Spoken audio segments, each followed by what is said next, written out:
Hello বন্ধুরা, আসসালামু আলাইকুম। আশা করি আপনারা যে যেখানে আছেন অনেক অনেক ভালো আছেন। স্যামসাং গত সপ্তাহে বাংলাদেশের বাজারে তাদের মিড বাজেট রেঞ্জে আরও একটি নতুন অফিসিয়াল ফোন লঞ্চ করে দিয়েছে। আর ফোনটি হচ্ছে স্যামসাং গ্যালাক্সি M33। আর এই ফোনটির অফিসিয়াল বাজার মূল্য রেখেছে তারা 30,999 টাকা, অর্থাৎ 31,000 টাকা। তো বন্ধুরা, আজকের ভিডিওটিতে আমরা স্যামসাং গ্যালাক্সি M33 মোবাইলটির সকল খুঁটিনাটি বিষয়বস্তুগুলো নিয়ে আলোচনা করব। আর আপনি যদি এই ফোনটি কেনার জন্য আগ্রহী হয়ে থাকেন তাহলে আপনার কাছে রিকোয়েস্ট থাকবে আমাদের ভিডিওটি শেষ পর্যন্ত দেখার জন্য।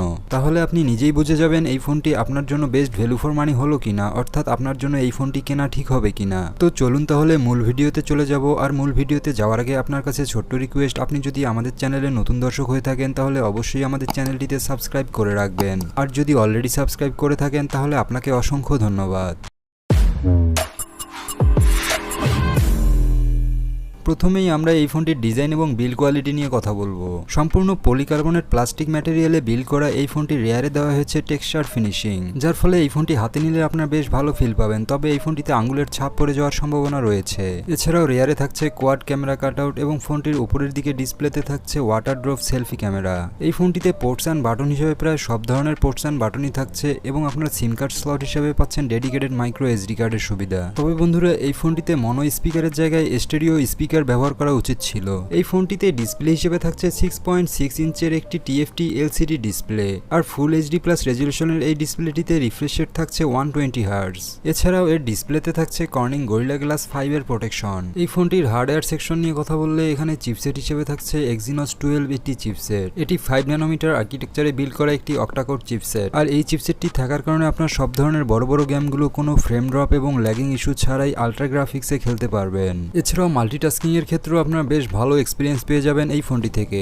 এই ফোনটিতে আউট অফ দ্য বক্স আপনারা পেয়ে যাবেন অ্যান্ড্রয়েড 12 ভার্সন এবং ইউআই হিসেবে থাকবে One UI 4.1। আর লেটেস্ট অ্যান্ড্রয়েড ভার্সন থাকার কারণে আপনারা এই ফোনটি থেকে বেশ ভালো সফটওয়্যার অপটিমাইজেশন পেয়ে যাবেন। তো বন্ধুরা, চলুন তাহলে জেনে নেই এই ফোনটির ক্যামেরা সেকশন নিয়ে। এই ফোনটির রিয়ারে থাকছে কোয়াড ক্যামেরা সেটআপ, যার প্রাইমারি লেন্সটি 50 মেগাপিক্সেলের এবং সেকেন্ডারি লেন্সটি 5 মেগাপিক্সেলের একটি আলট্রা ওয়াইড ক্যামেরা এবং বাকি দুটি ক্যামেরা 2 মেগাপিক্সেলের করে ডেপথ সেন্সর এবং ম্যাক্রো সেন্সর। এই ফোনটির রিয়ার ক্যামেরা দিয়ে আপনারা সর্বোচ্চ 4K রেজুলেশনে 30 fps এ ভিডিও রেকর্ডিং করার সুবিধা পাবেন এবং ফটোগ্রাফির ক্ষেত্রেও আপনারা বেশ ভালো মানের ছবি ক্যাপচার করতে পারবেন এই ফোনটি দিয়ে।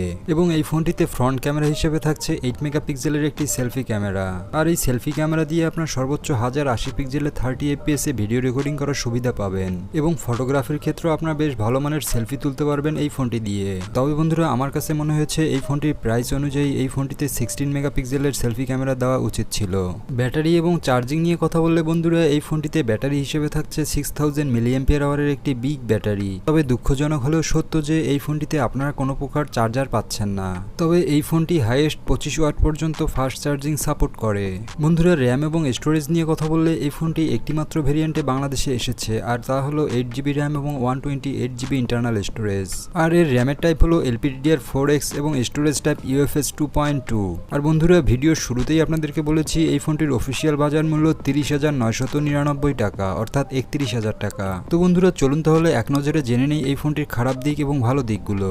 এই ফোনটির নাম্বার 1 খারাপ দিক আমার কাছে মনে হচ্ছে এই ফোনটির ডিজাইন এবং ডিসপ্লে। কারণ 31,000 টাকা বাজেটের ফোন হিসেবে এই ফোনটির ডিজাইন আরেকটু ভালো হওয়া উচিত ছিল এবং এই ফোনটিতে ওয়াটার ড্রপ ডিসপ্লের পরিবর্তে যদি 5 হোল ডিসপ্লে ব্যবহার করা হতো তাহলে বেশ ভালো হতো। নাম্বার 2 বন্ধুরা, এই ফোনটিতে আপনার কোনো প্রকার চার্জার পাচ্ছেন না, অর্থাৎ আপনাকে একটি এক্সট্রা চার্জার কিনতে হচ্ছে এবং এক্সট্রা চার্জার কিনতে আপনাকে 1 থেকে 1,500 টাকা এক্সট্রা খরচ করতে হচ্ছে। এবং ভালো দিক নিয়ে বললে বন্ধুরা, আপনারা এই ফোনটিতে 6000 mAh এর ব্যাটারির সঙ্গে পাচ্ছেন 5 ন্যানোমিটার আর্কিটেকচারে বিল্ড করা Exynos 1280 প্রসেসর, যার ফলে এই ফোনটিতে আপনারা ভালো ব্যাটারি ব্যাকআপের পাশাপাশি ভালো গেমিংও করতে পারবেন এবং 120 হার্জ রিফ্রেশ রেট থাকার কারণে আপনার গেমিং এর ক্ষেত্রে একটি ভালো এক্সপেরিয়েন্সও পেয়ে যাবেন। তো বন্ধুরা, সবশেষে বলবো এই ফোনটি আপনাদের জন্য কি বেস্ট ভ্যালু ফর মানি হলো কিনা। বন্ধুরা, আমি বলবো আপনারা এই ফোনটিকে বর্তমানে না নিয়ে আপনারা যদি স্যামসাং গ্যালাক্সি A52 মোবাইল ফোনটি নেন তবু এর চেয়ে অনেক বেশি ভালো পারফরমেন্স পেয়ে যাবেন। এরপরও যদি আপনাদের একান্তই কোনো কারণে এই ফোনটিকে নিতে ইচ্ছে হয় তাহলে আপনারা নিতে পারেন। তো বন্ধুরা, কেমন লাগলো আমাদের আজকের এই ভিডিওটি? আর আপনার কাছে স্যামসাং গ্যালাক্সি M33 মোবাইল ফোনটি কেমন লেগেছে তা কিন্তু এই ভিডিওর নিচে কমেন্ট করে অবশ্যই জানাবেন।